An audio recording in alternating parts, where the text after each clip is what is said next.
성경을 통해서 진리를 바르게 찾아감으로 우리의 신앙생활에 큰 도움이 되기를 바라는 마음에서 오늘은 하나님은 누구의 소원을 들어주시는가에 대해서 성경 공부하도록 하겠습니다. 하나님은 누구의 소원을 들어주시는가? 시편 중심으로 공부하다 보면은 시편에는 세 말씀이 있습니다. 첫째로는 시편 145편 19절에 하나님은 하나님을 경외하는 자의 소원을 이루어 주신다. 둘째로는 하나님을 기뻐하는 자의 소원을 이루어 주신다. 셋째로는 겸손한 자의 소원을 이루어 주신다. 우리가 성경을 통하여서 이 세 구절을 확인하도록 하겠습니다. 성경 시편 145편 19절입니다. 저는 자기를 경외하는 자의 소원을 이루시며 또한 그들의 부르짖음을 들으사 구원하셨도다. 그래서 하나님은 하나님을 경외하는 자의 소원을 이루시며, 경외하는 자의 소원요 이루시며, 둘째로는 시편 37편 4절 말씀에 보면은 여호와를 기뻐하라, 여호와를 기뻐하라, 저가 너 마음의 소원을 이루어 주시리로다. 여호와를 기뻐하라, 저가 너 마음의 소원을 이루어 주시리로다. 마지막으로 시편 17절 말씀에 보면은 여호와여 주는 겸손한 자의 소원을 들으셨으며 이들의 귀에 귀를 기울이시는도다. 이렇게 나옵니다. 그러니까 하나님은 경외하는 자의 소원, 기뻐하는 자의 소원, 겸손한 자의 소원을 이루어 주신다. 이 세 가지를 하나씩 분석하도록 하겠습니다. 사람은 누구에게나 소원이라는 것이 다 있습니다. 그런데 누구나의 소원을 하나님은 다 들어주실 수는 없잖아요. 하나님은 사랑이시라. 물론 하나님의 사랑은 공의의 사랑, 공평한 사랑이기 때문에 아무나 사랑할 수가 없는 겁니다. 미움받을 짓을 하는 사람, 죄를 짓는 사람도 하나님의 사랑을 받는 경우가 있죠. 그런 경우하고 하나님의 사랑을 받을 짓을 하는 사람이 하나님의 사랑을 받는 경우하고는 아마 격이 다를 겁니다. 질이 다르다는 뜻이죠. 그렇다면은 하나님은 누구의 소원을 들어주시겠느냐? 예를 들어서 도적질 하러 가는 사람이 낮에는 실컷 자고 새벽 1시경에 일어나서 도적질을 하러 가면서 하나님 앞에 기도하기를, 주여 지금부터 내가 밤일을 하러 나가겠습니다. 어느 집에 들어가든지 첫째로는 들키지 않게 하시고, 그 다음에는 들어갔을 때 귀중품이 어디 있는지 별 노력 없이도 발견하게 하시고, 셋째로는 무사히 훔쳐 나오게 하시고, 나중에는 작물에게도 걸리지 않도록 잘 팔게 하셔서 생활하는 데 복이 되게 하여 주옵소서 라고 기도한다면 여러분들은 그 소원을 여러분들이 하나님이라면 들어주시겠어요?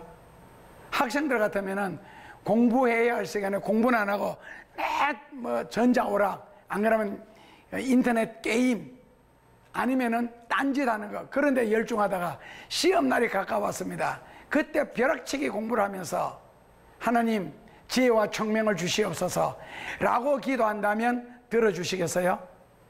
그래서 성경에는 하나님이 거부하시는 기도가 있는 것처럼, 이거는 말도 안 되는 기도잖아요. 그래서 그 말도 안 되는 기도를 교우들도 상당하게 드리고 있더라는 겁니다. 그래서 우리가 매달리는 기도가 무엇이냐 했을 때에, 매달리는 기도 중에 하나가 아주 우리가 초보 시절에 배운 성경 있잖아요. 마태복음 7장 7절에서 11절입니다. 여기까지 자꾸 끊더라고요. 여기 보면 잘 아시잖아요. 구하라 그리하면 주실 것이요, 찾으라 그리하면 찾을 것이요, 그 다음에는 문을 두드리라 그리하면 열린다는 거예요. 그래서 그 다음에 비유가 나오기를, 너희 중에 아들이 떡을 달라면 돌을 주며 생선을 달라면 뱀을 줄 자가 있겠느냐? 너희가 악할지라도 자녀에게 좋은 것을 줄 줄 알거든 하물며 하늘에 계신 너희 하나님 아버지께서 구하는 자에게 좋은 것을 주시지 않겠느냐? 요게 문장을 끝내서요, 진짜 답은요 12절에 나옵니다. 여기까지 설명을 안 하더라고요. 그래서 마태복음은 7장 7절에서 12절까지가 한 문단입니다. 여기에 답이 들어있습니다. 그러니까 12절을 뺀 채로 떡을 달라면 돌을 주며 생선을 달라면 뱀을 줄 자가 있겠느냐? 우리가 타락을 했고 죄를 지어서 하나님 앞에 분리된 상태에서 악할지라도 자식을 위해서는 아낌없이 주고, 아브라함도 그 많은 재산을 이삭 자식에게 다 물려주었습니다. 그러면서 하늘에 계신 너희 하나님 아버지께서 구하는 자에게 구하는 것보다도 더 좋은 것, 시편 68편씩으로 한다면은 소원보다도 소득이 더 많게 하는 것, 에베소서 3장 20절에서 21절씩으로 한다면 생각하는 것에 넘치도록 주시지 않겠느냐? 그것도 뭐라고요? 좋은 것으로 했는데, 실제로 신앙생활을 배속에서부터 했다, 아니면 50년 했다, 60년 했다, 그렇게 기도 생활하면서 기도를 해서 얼마나 이루어졌어요? 그러니까 15살 된 학생이 하나님 아버지 내년에는 꼭 16살이 되게 하여 주시옵소서. 그 다음에 이제 16살이 될 때 이거 응답 받았다는 거예요. 그는 기도 하나하나 그 응답 다 받습니다. 그래서 성경적으로 모세처럼, 바울처럼, 엘리야처럼 정말 하나님이 역사하셨다, 그리고 하나님이 역사할 만한 가치가 있는 정도, 아니면 예수님처럼, 어떤 베드로처럼, 바울처럼 이런 기적 응답 같으면 몰라도, 그래서 구하라 찾아라 두드리라 수십 년 동안 했는데도 안 이루어진 것들이 이루어진 것보다가도 이런 어떤 면에서 더 많을지도 모르고, 그러다 보니 기도에 응답하시는 방법이 5가지가 있거든요. 첫째로는 하나님이 아니다 하는 기도의 응답이 있고, 아니라도 응답이라는 겁니다. 그럴 경우 있죠. 둘째로는 기다려라. 셋째로는 하나님이 예스 하는 경우. 그 다음에는요, 내가 죽은 이후에 이루어지는 것도 있답니다. 그래서 D.L. 무디처럼 살아 생전에 기도의 응답이 되지 않는 경우도 있더라. 이런 식으로 이제 피해 나가는 거 있잖아요. 그게 진정한 기도일까? 그럴 경우도 있지요. 그러나 그런 식의 기도 응답 말고 우리가 성경에서 말하는, 그리고 하나님이 성경에 하나님께서 내가 죽은 후에 이루어질 기도의 응답까지, 글쎄 과연 그렇게 꼭 하셔야 될까? 하나님이 꼭 그런 식으로 하실까라고 생각을 하면서, 문제는 그러면은 구하고 자꾸 두드렸는데 왜 안 이루어지나? 그러나 다 안 이루어지는 것은 아니에요. 그랬을 때에 이루어진 사람도 많습니다. 체험도 많고, 기도는 낱말 그대로 체험입니다. 왜냐하면 응답받기 위해서 기도드리고, 시편 35편 13절에 보면은 내 기도가 내 품으로 돌아오나이다. 그래서 내가 드려진 기도는 내 품으로 돌아올 때 그 체험이거든요. 그 응답이고, 그리고 기도 드리는 이유도 시편 57편 2절에 하나님께서 내게 하나님의 뜻을, 소원을 부르짖는 자에게 이루어 주시기 때문에 기도 드린다 했습니다. 그래서 마치 수증기가 하늘에 올라가서 비가 되어 내려오듯이, 아니면은 병아리가 어미닭이 달걀을 품음으로 병아리를 깨듯이, 그게 다 기도의 응답이 그런 식이라는 뜻이죠. 그래서 어떤 사람은 구하고 자꾸 두드릴 때에 기도가 이루어지는 반면에 어떤 사람은 왜 안 이루어질까? 그래서 이루어지는 사람의 기도를 야고보서 5장 16절에서는 뭐라고 했어요? 의인의 간구가 역사하는 힘이 크다는 거예요. 그렇다면 여기 의인은 누구냐? 그랬을 때 믿음으로 의롭다 칭함을 받는다는 그 믿음의 의가 아니고 옳을 의자입니다. 낱말 그대로 the righteous man, 이게 낱말 그대로 옳은 사람이거든요. 그러니까 평소에 거짓말하고 사기치는 사람, 흥분자라는 사람이 기도 드리는 것보다가 평소에 하나님 말씀을 바르게 순종하고 실천하면서 하는 사람의 기도를 하나님이 더 들어주신다. 그렇다면 이 차이점이 무엇이냐? 그랬을 때에 12절에 답이 있습니다. 뭐라고요? 너희가 대접을 받고자 하는 대로 대접하라. 이것이 율법이고 선지자의 강령이다. 대접을 받고자 하는 대로 너희가 먼저 대접하라는 거예요. 그래서 이것을 가지고 옛날 노인 목사님들은 짜장면 한 그릇을 얻어 먹으려고 하면은 네가 우동을 먼저 사줘야 되지 않느냐, 이런 식으로 해석을 했거든요. 그런데 이 이야기는 그 이야기가 전혀 아닙니다. 왜냐하면 구하라 그리하면 주실 것이요, 찾으라 그러면 찾을 것이다, 두드려라 그러면 열릴 것이다, 그리고는 하나님이 좋은 것으로 너희에게 주시지 않겠느냐, 그러므로 대접을 받고자 하는 대로. 이게 결국에는 이 기도 문단의 결론이거든요. 그렇다면 여기는 대접을 트리트먼트, 나 말 그대로 밥 한 그릇 사주는 그 대접이 아니라는 뜻이에요. 그렇다면 여기서 과연 기도에서 대접은 무엇이겠어요? 너가 구하고 자꾸 두드리는데 기도의 응답을 받고자 하는 대로 기도 응답 받을 짓을 먼저 해라는 겁니다. 그러니까 히스기야 같은 경우에는 내가 평생을 어떻게 하나님을 섬겨왔는지, 헌신해 왔는지를 주여 추억하여 보소서. 그러니까 결국에는 하나님 앞에 믿음으로 살아왔던 것, 선한 일을 해놓았던 것, 우상 숭배를 타파했던 것, 이런 여러 가지 일들 때문에 하나님으로부터 이미 사랑받을 짓, 복받을 짓을 했는데, 사람이 평생 살다 보면 반드시 하나님의 도움을 받아야 할 때가 옵니다. 평소에 내가 건강하고 시간 있고 돈 잘 벌고 이럴 때는 내 편에서 하나님을 섬기며 살지만은, 물론 그거 자체도 하나님의 은혜지만, 그러나 살면서 인간의 한계를 느낄 때, 안 그러면 뭐 물질의 한계, 지식이나 지혜의 한계를 느낄 때, 꼭 하나님의 도움을 필요할 때, 그때 하나님의 도움을 받기 위해서는 먼저 하나님의 축복을 받을 짓을 해놔야 된다는 겁니다.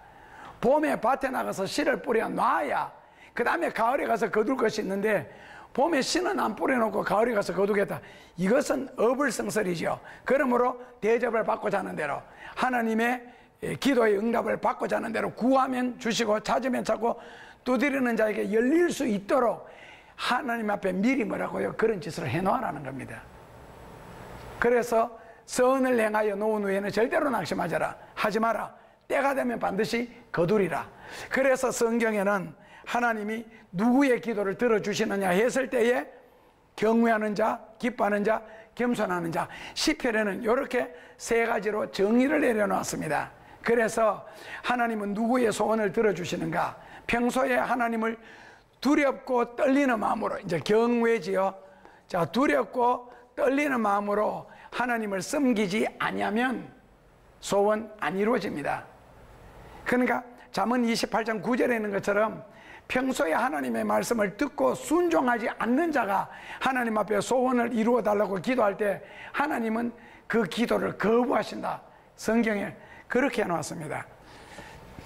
그리고 여호와를 기뻐하는 자, 겸손하는 자, 하나씩 이제 분석을 하게 되면, 첫째로는 여호와를 경외하는 자의 소원이 무엇일까? 경외라는 단어 뜻은 이렇게 해석을 합니다. 첫째로는 하나님과 바른 인격적인 관계를 맺은 자가 보이는 합당한 신앙 자세.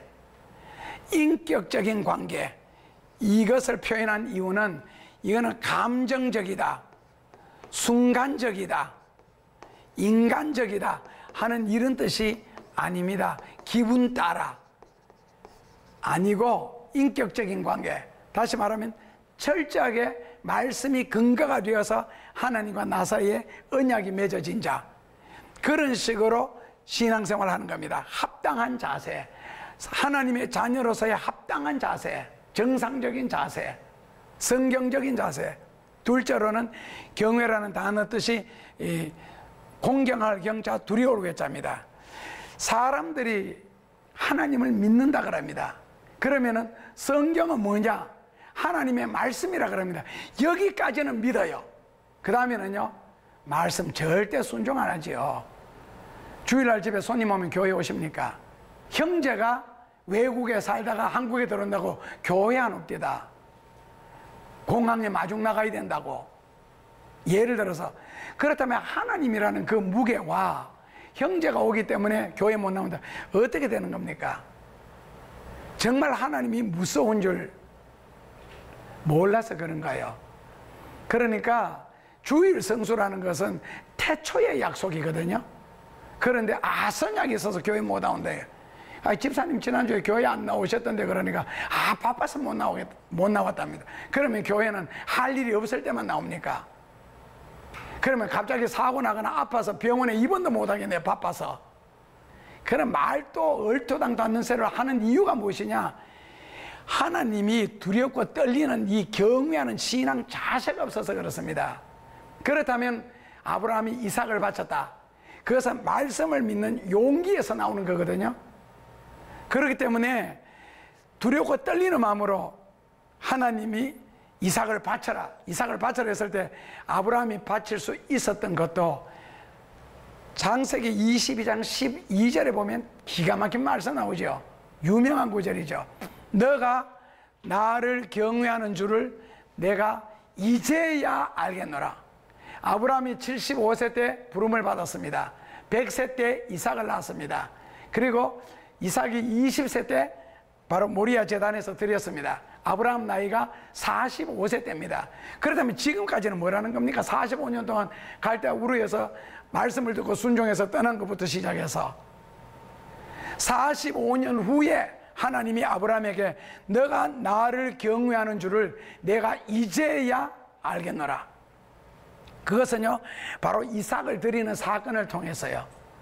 그래서 하나님은 우리 같으면은 네 아들을 6토막으로 잘라서 불에 태워 바쳐라 하실 수 있겠습니까? 형님만 외국에서 들어와도 교회를 안 나오는데 주일날 일부 예배 뭐 새벽 7시에 드린다면서 그거하고 하루 종일 장사하는 사람이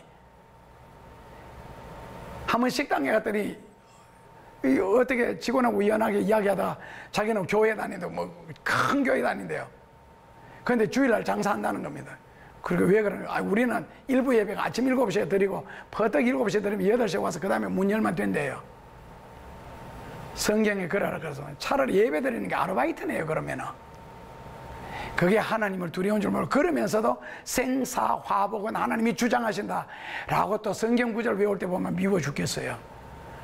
사무엘상 2장 6절에서 8절에 하나님은 사람을 죽이기도 하시고 살리기도 하시며 생사, 가난하게도 하시고 부하게도 하시며 화복, 낮추기도 하시고 높이기도 하시는도다.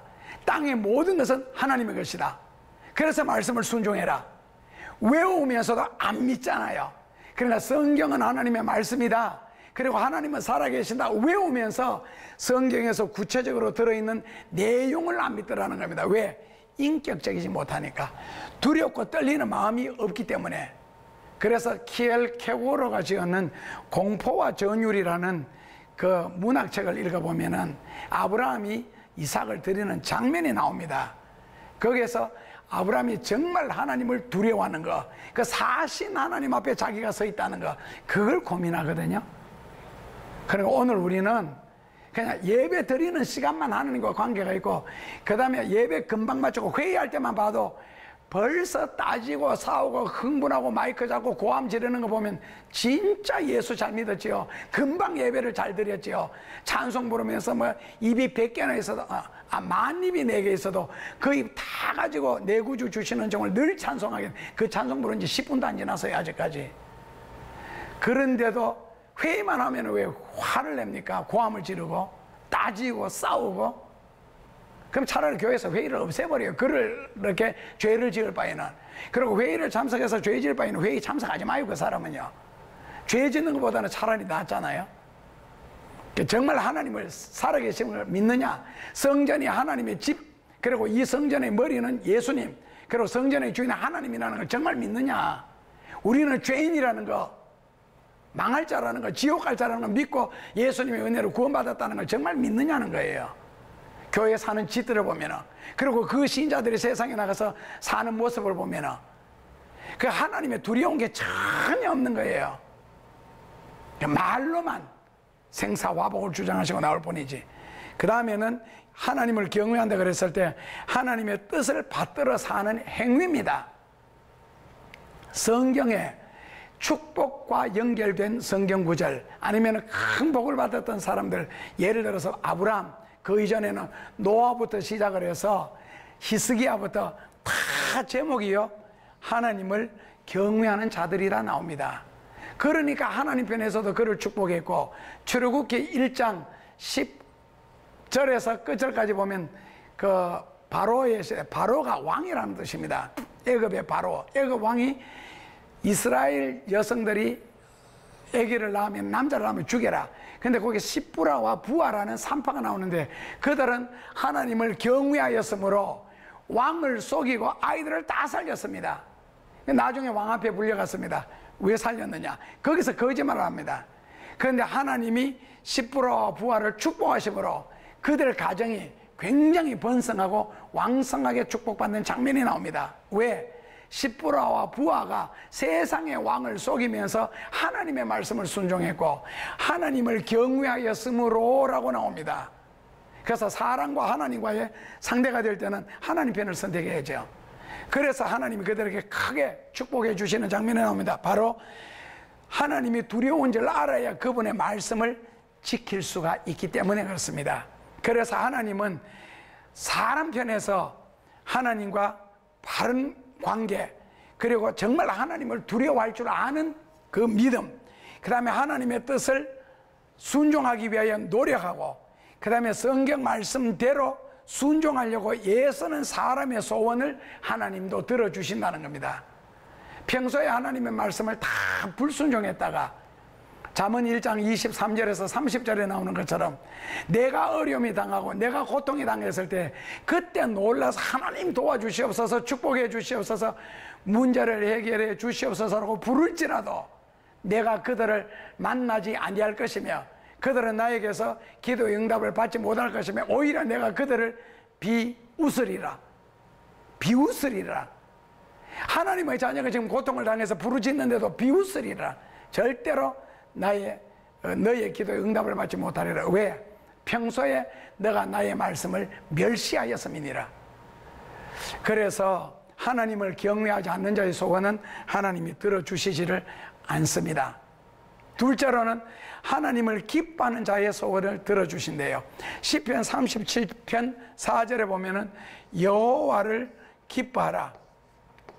여호와를 기뻐하라. 제가 다 써볼게요. 그리하면 저가는 하나님이시죠. 너 마음의 소원을 이루어 주시리로다. 그래, 이걸 공부하면서 제가 교우들에게 질문을 해봤거든요. 하나님은 누구의 소원을 이루어 주십니까? 그러니까 너 마음의 소원을 이루어 주신다 라고 하니까 너를 이제 나로 고쳤지요. 그래서 손으로 나의 소원, 아니면 어떤 분들은 우리의 소원, 이런 식으로 대답을 하시더라고요. 답은 물론 틀렸습니다. 하나님은 나의 소원, 우리의 소원을 이루어 주신다는 말이 없습니다. 여기에 조금만 문장을 분석하면요, 그러니까 앞에 말을 제하여 버리고 뒤에만 즉 하나님이 너 마음의 소원, 요것만 따오는 거예요. 내가 편리한 구절면요, 내가 유리한 구절. 그래서 우리의 소원을 이루어 주신다, 나의 소원을 이루어 주신다 했는데 이렇습니다. 우리는 국민학교 다닐 때, 그때는 국민학교 시절이니까요, 학교 입학할 때 처음에 학교 가면은 선생님이 너희들이 6년 동안 한 번도 결성하지 아니하면은 졸업할 때에 6년 개근상을 받는다. 그때는 6년 개근상이나 우등상은 주로 주산이나 주산이나 사전을 많이 줬습니다. 사전이나 주산은 그게 이제 6년 개근상이나 우등상이거든요. 줬는데 6년 동안 결석을 한 번도 안 하면은 6년 개근상을 받는다. 이렇게 하면은 나중에 질문합니다. 자, 6년 개근상을 누가 받습니까? 답은요, 내가 받습니다가 아니지요. 6년 동안 결석을 한 번도 하지 아니하면, 그리하면 너가 6년 개근상을 받으리라, 이거잖아요. 그렇다면 하나님은 누구의 소원을 이루어 주셔요? 너 마음의 소원이 아니고 여호와를 기뻐하라. 그리하면 저가 너 마음의 소원을 이루어 주신다는 겁니다. 여호와를 기뻐하라. 그렇다면은 여호와를 기뻐하라 그랬을 때에 세상에서 기뻐할 일보다는 화낼 일, 낙심할 일, 슬퍼할 일, 힘드는 일이 훨씬 더 많이 생깁니다. 그런데 어떻게 첫날 만날 하나님을 기뻐할 수 있느냐? 심지어 데살로니가전서 4장 16절에 보면은, 데살로니가전서 5장 16절에 보면 항상 기뻐하라 그랬으면 여기다가 더 앞서 나가서요, 항상 기뻐하라. 그리고 빌립보서 4장 4절에서는 주 안에서 항상 기뻐하라. 내가 다시 말하노니 또 기뻐하라는 거예요. 어떻게 사람이 살면서 기뻐만 할 수가 있어요? 어떨 때는 몸이 아파 죽겠는데, 피곤해 죽겠는데라는 단어 써서 미안합니다만, 이 킬링 미라클이라는 것은 이 진짜 목숨을 거는 게 아니고 뭐 좋아서 죽는다 그런 뜻으로 끝에 이르렀다는 뜻입니다. 그러니까 항상 기뻐하라. 사람이 어떻게 항상 기뻐합니까? 그런데 빌립보서 4장 4절에서는요, 주 안에서 기뻐하라는 거고, 그럼 주 밖에서는 항상 기뻐할 수가 없다는 겁니다. 그렇다면 괴로운 일이 생겨도, 힘드는 일이 생겨도, 낙심할 일이 생겨도 뭐 해라? 기뻐하라는 겁니다. 어떻게? 가능합니다. 어떻게 기뻐하느냐? 정말 하나님을 믿으면 기뻐할 수가 있고, 첫째로는요, 하나님을 정말 믿으면 기뻐할 수가 있습니다. 둘째로는요, 물론 믿음에 그랬을 때 하나님의 능력이라든지 축복이라든지 은혜라든지 하나님의 살아계심, 이런 걸 뜻하죠. 그리고 내한테 일어나는 모든 일은, 심지어는 극단적으로 집에 불이 났다, 뭐 망했다, 힘든 일이 생겼다, 누가 아프다, 이것도 하나님이 내게 주셨다, 이렇게 생각한다면 기뻐할 수가 있습니다. 그러면 내가 원하는 것을 주지 않고 왜 하나님이 이런 것을 주시느냐 라고 한다면, 하나님 입장에서는 답이 있습니다. 합력해서 선을 이루리라고. 그 다음에는 합력하여, 그 다음에는요, 그럼에도 불구하고 너가 기뻐하는지 안 기뻐하는지 하나님이 시험해 보시는 겁니다. 그게 바로 신앙심에서 나오는 거죠. 그래서 기뻐하는 자의 소원을 이루어 주신다 라고 말씀을 했고, 그 다음에는 왜 기뻐해야 되느냐 했을 때, 느헤미야 8장 10절에 보면은 기뻐하는 자에게 내가 그 인생의 스폰서가 되어 주리라. 우리나라 성경에서는 힘이 되어 주리라 그랬습니다. 그러니까 스폰서가 된다, 힘이 된다, 응답자가 된다. 그러니까 학생 같으면은 집이 어려운데 내가 고등학교 졸업하고 직장에 취직해서 돈 벌어서 가족 부양하는 데 도움이 돼야지, 그렇게 생각을 하고 공부를 열심히 안 하는데, 만약에 아버지가 아니면은 삶에 상당한 여유가 있는 친척이, 야, 집안일 걱정하지 말고 네 열심히 공부해라, 그럼 내가 네 등록금을 대줄게, 너 학비 대줄게, 뭐라고, 내가 너의 스폰서가 되어줄게, 힘이 되어줄게, 아무리 어려워도 힘들어도 아무런 걱정하지 마라. 그러니까 성경에는 그걸 뭐라고요? 여호와를 기뻐하라 그랬습니다. 하나님을 기뻐하면은 하나님이 너 인생에 힘이 되어 주시고 응답이 되어 주신다. 다시 말하면은 지금의 어려움도 힘드는 일도 아픔도 하나님이 내게 주셨다. 왜? 감추어진 하나님의 뜻을 나타내기 위해서. 그런 나의 낮은 자리, 다시 말하면 기도하는 자리, 겸손할 수밖에 없는 자리에 내려가서 간절하게 기도하고 하나님을 더 섬기는 방법을 더 더하다 보니, 그 다음에는 하나님이 합력하여 선이 이루어진다는 뭔지를 깨우쳐 주시더라는 겁니다. 요셉처럼 아버지의 품을 떠나서 형님들의 죽을 뻔 당했다가 이스마엘의 후손들에게 20냥에 팔려갔다가 종살이 하다가 누명을 뒤집어쓰고 감옥에 들어가는, 인생에 갈수록 점점 꼬이지요. 그런데 그 요셉의 인생에 보면은 요셉의 입에서 한 번도 불평하거나 낙심하거나 괴로워하거나 슬퍼하거나 변명하는 일이 없습니다. 그게 바로 요셉의 믿음. 그러니까 하나님이 요셉에게 그런 보상을 해주시는 거거든. 그래서 요셉이 총리 대신이 되는 일에는 감옥에도 들어가야 되고, 그래야 술 맡은 관원을 만날 수 있었으니까요. 그러기 위해서는 누명을 뒤집어서야 되고, 그러기 위해서는 애굽의 종노릇으로 팔려와야 되고, 그러기 위해서는 형님들한테 미움을 당해야 되고, 이 인생이 갈수록 꼬이는 것 같은데 하나님의 계획은요, 갈수록 점점 하나님의 큰 축복과 가까워지고, 요셉이 감옥 생활하고 누명 뒤집어쓰고 종노릇 한 것이 한 13년 되는데, 요셉이 30세에 총리 대신이 돼서 110살에 죽습니다. 80년 동안 누리고, 그 요셉의 후손들, 즉 유대인들이 200년 동안 애굽에서 누립니다. 430년 종로로 가는 동안.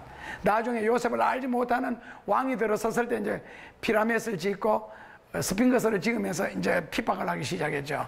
그러니까 요셉의 잠시 동안의 그 13년의 고난이 200년 동안을 누리게 한다고요. 하나님은 철저하게 보상해 주셨습니다. 고로 내가 너희의 삶에 힘이 되어 주리라. 어떠한 환경과 형편에서도 절대로 사람이 분노하는 거, 화내는 거, 그 다음에는 막 변명하고 핑계대는 거, 낙심하는 거 성경에 없는 이야기입니다. 그 다음에 왜 기뻐해야 되느냐? 요엘서 2장 22절에서 23절에 때를 따라 비를 내리겠다. 성경을 보면 농경사회에서 쓰여졌잖아요. 그러다 보니까 요즘처럼 저수지, 댐 이런 것이 없습니다. 그때는 기껏해가 웅덩이였습니다. 연못이었고. 그러다 보니 그 당시에는 전체가 천수답이었습니다. 하늘에서 비가 내려야 농사를 지을 수 있는 거. 그러니까 봄에는 봄비가 내려야 됩니다. 왜? 씨를 뿌렸을 때 싹을 틔우고 자라게 하는 거예요. 그 다음에 여름에는 장렬한 폭양이 필요하죠. 왜요? 곡식을 연글게 하기 위해서. 그 다음에 가을에 마지막 날이는 비는요, 곡식을 연글게 합니다. 그러니까 여기 보면 이른 비와 늦은 비, 그러니까 때를 따라 합당한 축복을 하나님이 반드시 주시겠다 했습니다. 누구에게요? 여호와를 기뻐하면. 그래서 왜 하나님을 기뻐해야 되느냐? 너 소원을 이루어지기 위해서. 그 다음에는 하나님이 우리 삶의 스폰서가 되시기 때문에. 그 다음에는요, 하나님께서 때를 따라 합당한 복을 주시기 때문에. 그래서 기뻐해야 됩니다. 괴로워하고 슬퍼하고 낙심하다가 소원 안 이루어지는 것보다가, 하나님의 도움이나 복을 받지 못하는 것보다가, 때를 따라 은혜를 입지 못하는 것보다가 좀 힘들고 괴로워도 주 안에서 기뻐하다가 여러분들의 소원이 꼭 이루어졌으면 좋겠습니다. 그러니까 세상적인 것과 소원을 안 바꾸었으면 좋겠습니다.